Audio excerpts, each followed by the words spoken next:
안녕하세요. 행복씨앗입니다. 오늘도 시장을 정리하면서 하루를 마무리하는 시간을 가져볼까 합니다.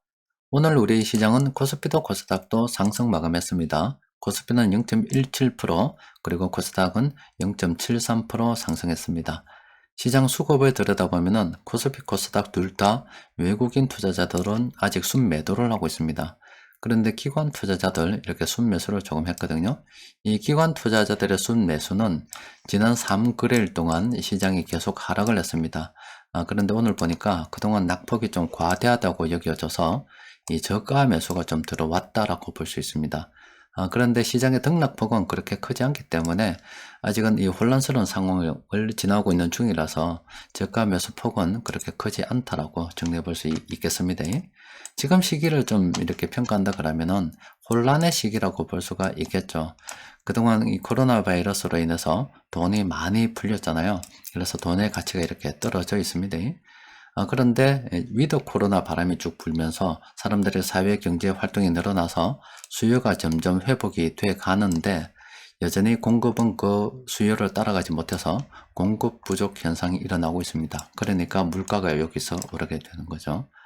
게다가 지금 러시아, 우크라이나 그 전쟁 때문에 에너지 곡물 가격이 상승을 하고 있습니다. 또 이에 따라서 이렇게 물가가 또 오르고 있죠. 또 세계 공장이라고 여겨지는 중국에서는 참 중국 GDP의 10% 이상을 차지하죠. 이 상하이 봉쇄가 길어지면서 역시 이 경기 침체 우려가 커지고 있습니다. 역시 이 공급 부족 현상을 초래해가지고 물가 상승에 또 한몫을 하고 있습니다.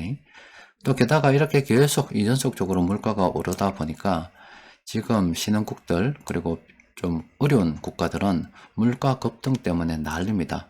이 물가가 높아지다 보니까 사람들이 돈 가지고 살 수 있는 양이 줄어들거든요. 그 먹고 살기 어렵다 이 말이죠. 그래서 그걸 책임지라고 이 정부에 막 항의를 하는 이런 폭동이 전 세계 곳곳에서 일어나고 있고, 또 돈이 좀 딸리는 국가들은 이 파산 위기를 갖다가 지금 걱정해야 되는 그런 상황에 놓여 가지고 있습니다. 이 총체적으로 참 혼란한 시기를 지금 우리 현재 보내고 있는 그런 상황입니다.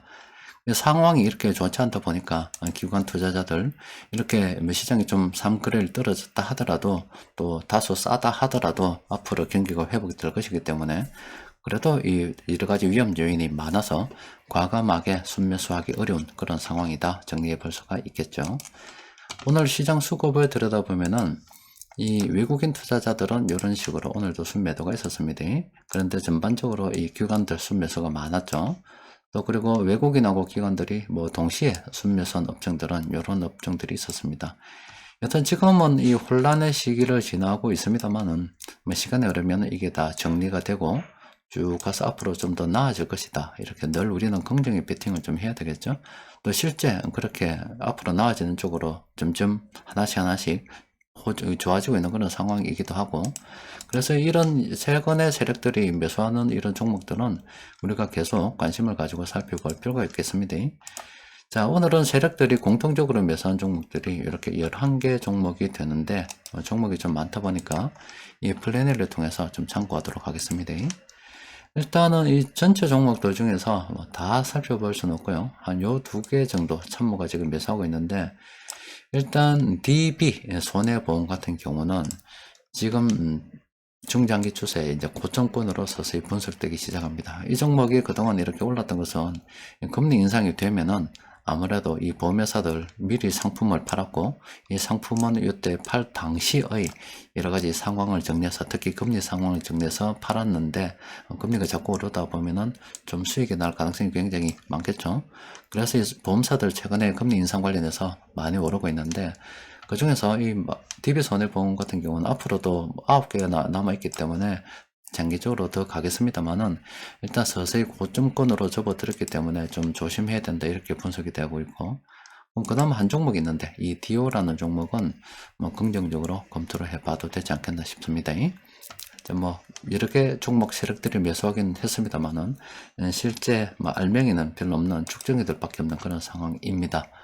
변곡점 지표를 통해서 살펴보니까 일단 ANI 스틸 이 종목은 단기적으로 좀 많이 올랐다, 조심해야 된다, 그렇게 분석이 되고 있어 지금 현재 접근하기는 좀 그렇죠.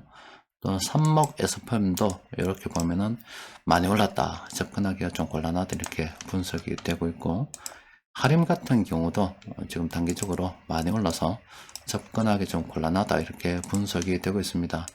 한국항공우주도 지금 계속 이 변곡점 지표를 통해서 차익 실현해 가고 있고 별로 남지 않았어요. 이것도 이제 조심해야 되는 그런 상황에 접어들었죠. 또 한미글로벌 같은 경우는 오늘 이렇게 공포 탐욕 지수가 떠버렸습니다. 색깔이 파란색으로 조금 칠해졌죠. 이 종목 같은 경우는 뭐 이때 매수로 사람들이 공포를 느낄 때 매수를 해서 지금은 사람들이 탐욕을 부리고 있는 그런 상황이라서 이제 뭐 정리하고 나와야 되는 그런 상황으로 분석이 되고 있습니다. 현재 뭐 조심해야 되는 종목들만 분석이 됐고 관심을 가져야 되는 종목들은 별로 분석이 되지 않고 있는 그런 상황입니다. 여튼 우리 시장이 이 혼란의 시기를 거치면서 참 투자하기 어려운 그런 상황이 되어 있습니다. 시장 수급도 여전히 좋지 않은 그런 상태인데, 이렇게 오전 시황에서 말씀드린 것처럼 이 대중의 길을 반대로 간다는 것이 참 말은 쉬워요. 투자 성공 비법이라 해서 쭉 나오는 책들 보면은 뭐 알아들을 수 있고 충분히 납득이 되고 굉장히 쉬울 것 같은데, 실제 해보면은 그게 참 어렵습니다. 사람들이 이렇게 혼란스러워해서 주식이나 부동산을 사기 참 곤란해하는 그런 시기가 있어요. 최근에는 뭐 재작년에 코로나가 일어났을 때 정말 혼란스러웠다 아닙니까? 그때 사실은 이 주식이나 부동산이나 매수하기 참 좋은 시기였죠. 또 그리고 이제 그동안 쭉 좀 풀려서 좀 오르다가 작년부터 시작해서 쭉 시장이 이렇게 쭉 하락을 했다 아닙니까? 쭉 하락을 해서 물가 때문에 지금 난리를 지기고 있는, 또 그리고 그동안 해왔던 금리 정책이 바뀌어가는 그런 혼란의 시기를 지나고 있습니다. 지금 이렇게 공급망 문제도 있고 전쟁도 있고 또 물가가 높아지고 금리가 오르고 이렇게 굉장히 혼란하고 앞으로 어떻게 될지 모르는 그런 상황인데 우왕좌왕하고 있다 이 말입니다. 그런데 사실은 뭐 이런 시기 사람들이 누가 투자를 하고 싶겠습니까? 또 주식을 계속 들고 있기도 참 곤란한 그런 상황인데, 이럴 때 사실 뭐 투자를 하고 또 계속 들고 있고 해야 또 앞으로도 좋아지겠죠. 이게 여튼 이 투자를 하면서 대중의 반대의 길로 간다는 게 상당히 어렵고, 책에 보면은 투자 성공이 굉장히 쉽게 여겨지고 뭐 글로 적혀 있는데 막상 해보면은 그게 쉽지 않습니다. 그래서 아무쪼록 이 어려운 시기 지나시느라 모두 다 고생이 많으시고, 또 이번 주 또 어떻게 하다 보니까 쑥쑥 지나와 버렸습니다.